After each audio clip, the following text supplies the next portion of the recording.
नमस्कार मित्रांनो, मी कृष्णा सुर्वे आपल्या सर्वांचं स्वागत करत आहे माझ्या REC यूट्यूब चॅनलमध्ये. तर सातबारावरील चुकांची दुरुस्ती कशी करावी? सातबारा नावात, इतर हक्कात, शर्यत, वारसात दुरुस्ती सर्व शेतकऱ्यांसाठी अतिशय महत्त्वपूर्ण माहिती ठरणार आहे. तर सर्वांनी व्हिडिओ शेवटपर्यंत बघावा. तर आपण व्हिडिओला सुरुवात करूया. सातबारा शेतकऱ्यांच्या मालकीचा हक्काचा भक्कम पुरावा आहे आणि याच सातबारामध्ये अनेक प्रकारच्या चुका असतात. जसे की शेतकऱ्यांच्या नावामध्ये चुका किंवा इतर हक्कामध्ये एखादी चुकीने नोंद झालेली असणे किंवा चुकीचे नाव सातबारावर समाविष्ट असणे, अशा प्रकारच्या अनेक समस्या शेतकऱ्यांच्या मनात आहेत. आणि या चुका कशा दुरुस्त कराव्या याविषयीची माहिती सुद्धा अनेक शेतकऱ्यांना नसते. त्यामुळे या चुका कशाप्रकारे आपण दुरुस्त करू शकतो याविषयीची सविस्तर माहिती पाहणार आहोत. अधिकार अभिलेखात म्हणजे सातबारा किंवा एखाद्या महसूल नोंदवहीमध्ये जर काही चूक झाली असेल किंवा एखाद्या लेखन प्रमाणात म्हणजेच लिहिताना चूक झाली असेल, तर महाराष्ट्र जमीन महसूल अधिनियम 1966 चे कलम 155 ने अशी चूक किंवा लेखन प्रमाणात दुरुस्त करण्यासाठी तहसीलदार यांच्याकडे अर्ज करता येतो. म्हणजेच अशा प्रकारची सातबारा चूक दुरुस्त करण्यासाठी आपणास तलाठी यांच्याकडे अर्ज करून काही उपयोग नाही. आपल्याला तहसीलदार यांच्याकडे अर्ज करावा लागतो आणि संबंधित प्रकरणाची चौकशी करण्याचे आदेश संबंधित तहसीलदार तलाठ्याला देत असतात. अशा चुका दुरुस्त करण्यापूर्वी काही हितसंबंधी यांना नोटीस जाणे बजावणे आवश्यक आहे. अशा चुका किंवा लेखन प्रमाणात झालेले संबंधित पक्षकारांनी कबूल केले पाहिजे. आपण आपल्या सातबारावरील एखाद्याचे नाव कमी करण्याविषयी अर्ज केलेला आहे. ज्या व्यक्तीचे नाव चुकीने आपल्या इतर हक्कामध्ये समाविष्ट झालेले आहे किंवा सातबारा सदरी त्याचे नाव आहे, अशा व्यक्तीला तहसीलदार आपण अर्ज केल्यानंतर संबंधित व्यक्तींना नोटीस बजावतात. आणि अशा व्यक्तीने जर नाव कमी करण्याविषयी कुठला आक्षेप किंवा त्याची कुठलीही तक्रार नसेल, तर आपली विनंती मान्य होऊन ते नाव दुरुस्त होते आणि सातबारावरून कमी केले जातात. अशा प्रकारच्या सातबाऱ्यावरच्या कोणकोणत्या प्रकारच्या चुका दुरुस्त करता येतात याविषयीची काही उदाहरणे आपण या ठिकाणी पाहणार आहोत. नंबर 1, सातबारा पुनर्लेखन करताना एखादा शेरा किंवा एखाद्या खातेदाराचे नाव लिहिण्याची राहून जाते.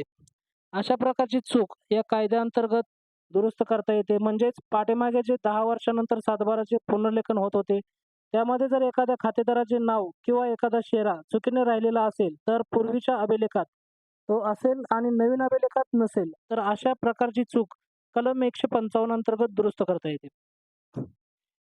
नंबर 2, एखाद्या सातबारा सदरी असलेली काही नावे कमी करण्याचा आदेश झाला होता, परंतु त्या आदेशानुसार अशी नावे कमी करण्यात आली नाहीत. म्हणजेच आपण एखाद्या अभिलेखातील नाव कमी करण्याविषयी तहसीलदार किंवा जिल्हाधिकारी यांच्याकडे अर्ज केला होता आणि तहसीलदार आणि जिल्हाधिकारी यांनी अशा प्रकारचे आदेश सुद्धा निर्गमित केले होते, परंतु त्या आदेशाची अंमलबजावणी झाली नसेल, तर अशा प्रकारच्या अंमलबजावणी आपणास अशा 155 कलमानुसार करता येते.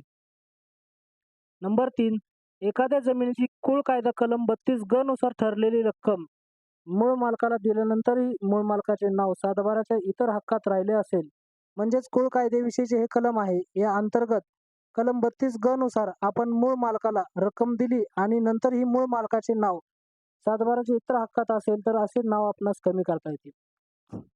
नंबर 4, नोंदणीकृत दस्त यातील मजकुरात असणारा एखादा उल्लेख फेरफार सदरी नोंदवण्यात आला नसेल. म्हणजेच मित्रांनो, ज्यावेळेस आपण जमिनीचे खरेदी व्यवहार करतो त्यावेळेस नोंदणीकृत दस्त असतो, रजिस्टर कॉपी असते.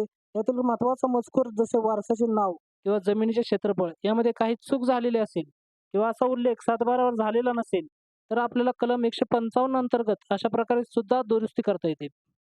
नंबर 5, फेरफार सदरी नोंदवलेले एखाद्या वारसाचे नाव सातबारा सदरी नोंदवण्यात आलेले नाही. म्हणजेच एखाद्या वारसाचे नाव जर सातबाऱ्यावर आलेलं नसेल, तर ते सुद्धा या कायद्यानुसार आपल्याला आणता येते. यावरून असे लक्षात येते की कुठेतरी मूळ दस्तावेज आदेशात केलेला उल्लेख किंवा आदेश नोंदवण्यात चूक झाली असेल, तर सर्व हितसंबंधाचे म्हणणे विचारात घेऊन अशी चूक किंवा लेखन प्रमाणात दुरुस्त करता येते.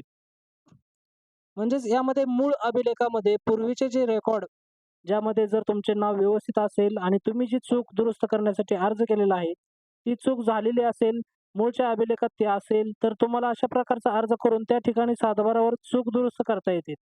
अशा प्रकारे ज्यांचे नाव कमी होणार आहे, अशी ज्यांच्याशी संबंधित ती चूक आहे, त्या सर्व हितसंबंधितांना अगोदर नोटीस दिल्या जातात आणि त्यानंतर जर कुठलीही तक्रार नसेल, तर अशा प्रकरणावर कारवाई होऊ शकते. कधी-कधी एखादा खरेदी-विक्री व्यवहार झाल्यानंतर खरेदी घेणारा स्वतःचे नाव सातबारा सदरी दाखल झाल्याची खात्री करत नाहीत. म्हणजेच खरेदी केल्यानंतर आपण सातबारावर आपले नाव आले का नाही याची खात्री करत नाही. त्यामुळे खरेदी देणारा मूळ मालकाचे नाव सातबारा सदरी तसेच राहते. याचा फायदा घेऊन खरेदी देणारा म्हणजेच मूळ मालक त्या जमिनीची विक्री अनेक लोकांना करू शकतो.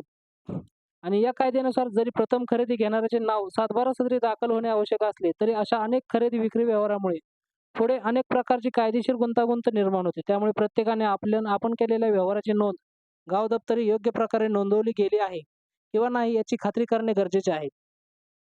म्हणजे ज्यावेळेस आपण एखादे खरेदी व्यवहार करतो आणि दस्त नोंद झाल्यानंतर आपले नाव सातबारा सदरी लावले आहे किंवा नाही याची खात्री करत नाही आणि याचं मूळ म्हणजे मालकाचे नाव सातबारावरच राहते आणि तोच मालक परत त्याच जमिनीची विक्री अनेक व्यक्तींना करू शकतो.